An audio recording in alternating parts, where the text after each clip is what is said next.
Hey, welcome back. In the last video, I gave you guys an example of using multiple plugins, EQ, saturation, compression, to do a plugin rack to record your voiceover or podcast. In today's video, I was going to look at multiple channel strips to kind of offer you that one plugin solution, but I decided, you know what, I'm just going to focus on this one channel strip today because I think it's worth looking at individually. This is the Satson CS from Sonimus, and it's a very nice channel strip. And I'm going to pause here for a second because I want to talk about when you're getting into voiceover, this gets costly. You start looking at, oh, I want this microphone and I need to do this to the room, treat it for sound. I need this interface. I'm looking at this software. Should I buy this one or that? And you start adding all that up and it starts getting expensive. And ultimately what you want is you want something that's going to make your audio sound clean and better. In this particular case, the channel strip, this is something that can add a lot of character. It can add clarity. It could do a lot of things to your voice that is going to make your voice sound or your recording sound that much better. So let's just take a quick look at the user interface. In this section here, we have the input preamp section. And you see the fader, you see this is my input, this is my high cut, my low cut, and then the selection here for saturation. Well, looking at the PDF, I actually discovered something that for some reason just didn't jump out at me at first. And that is you can click here and change your VU options. And then you have this crosstalk section that gives you a selection of no crosstalk, vintage, and modern. Now, I'm going to be honest with you, when it comes to crosstalk, I know very little about it, but from what I understand it, and I'm sorry if I'm incorrect with this information, I would suggest you guys look it up. But this actually is more for stereo when you have, and it's basically one channel bleeding into the other, and it actually adds some sort of characteristic sound. Again, that's my understanding of crosstalk. So for voiceover and mono, I would probably have that set to no crosstalk. All right, the next section that we have here is the bus compressor. This is pretty self-explanatory. You have the amount of compression, some makeup, you have the release, the attack, the ratio. Once you set your compression, if you think you're maybe going a little too far, you can mix it back into the original and blend the two, which is very nice. And then you have the sidechain high pass.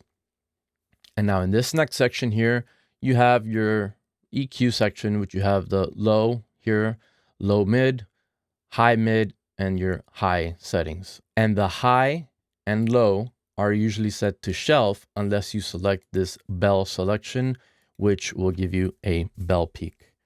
The EQ also offers you a high pass, low pass, and a out, whether you want to boost or attenuate the level. Now, one of the cool things that I love about this plugin is that these modules actually can be moved around. And this is really cool because some people want to do compression before EQ, some people want to do EQ before compression. You can do that here. More so is that you can actually come to the module section and you can add an extra compressor, you can add another EQ, and you can put these in the order that you want. So here I have a sample recording, and I actually created a demo preset for this recording. And actually these settings are settings that I did real quick. Now starting off with the preamp section, I am boosting my level almost at 6 dB. I am cutting at 70 Hertz on the low cut, and I'm turning on the saturation with crosstalk turned off. Now in the EQ section, this first EQ section, I am actually trying to cut and trying to attenuate some of those problem areas. Here at the top, I am doing a bell cut, not a shelf cut. Here in the high mid, I am also doing a very narrow cut, as you can see here by the Q section. Same thing here in the low mid, I am doing a narrow cut. And here at the bottom, I am trying to bring down a little bit, and I'm just trying to help with some of the boxiness and some of the sound in my room, because even though this room is treated, it's not treated perfectly and it does have its issues. Now, in the first instance of the compressor, I'm actually trying to be a little bit more aggressive just to give the voice a little bit of character. The amount of the compression is a little bit past halfway. I'm adding some makeup gain. The attack and the release here, as you can see, they're set. The attack is quick, the release is slow. The ratio is at 2:1. And here in the mix section, I'm actually setting it to 85, just pulling back a little bit on what I'm doing with the compressor. Down here at the bottom, you can select stereo link, dual mono, and mono, we're working mono, so that's where I have that set. Now in the second EQ section, here is where I am trying to bring back some of the gloss, some of the fullness of the sound. And normally what I do in this EQ is I focus on the high frequencies and on the low frequencies. However, if in the first EQ you weren't able to get all those problem areas taken care of, here you can use these middle high and middle low to cut or boost depending on what you need. In my situation, in my example here, I'm actually trying to bring down a little bit of the harshness, especially because this first compressor is actually going to be bringing some of those sounds up, and you're going to hear some issues sometimes come up with that. So here I'm just kind of taming this a little bit. And again, down here at the bottom, I'm just giving it a little bit more of warmth, and up at the top, just trying to open up and give it some air.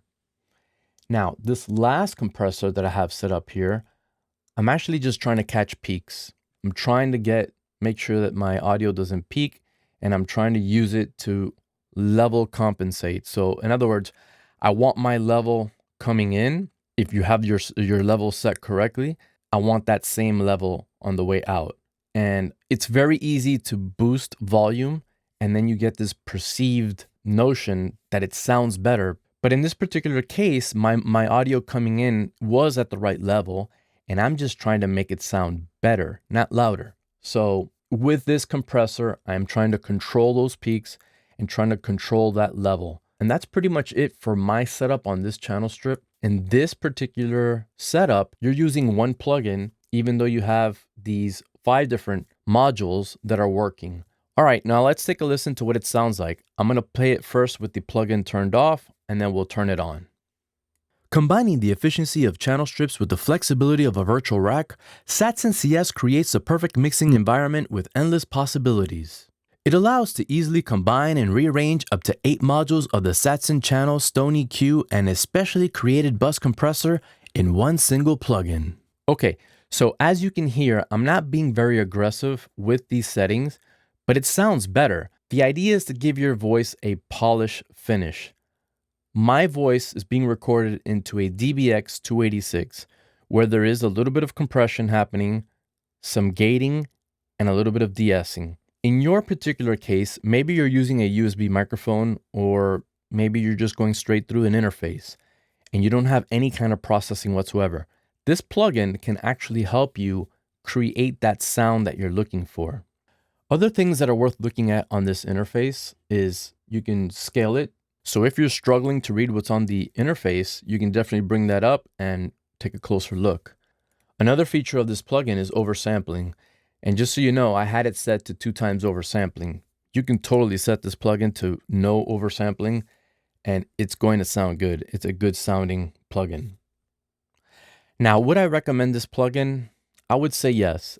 You can demo this, and I would actually also follow them on social media, whether it's Facebook, Instagram, Twitter. They are constantly running sales throughout the year, so you might be able to pick this up at a good price.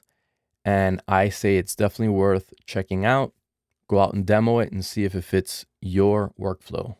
All right, so that's it for this video. I hope you guys found this useful. If you do, like, subscribe, and share. And I'm going to be sharing some other channel strip recommendations in the near future, so look out for those videos.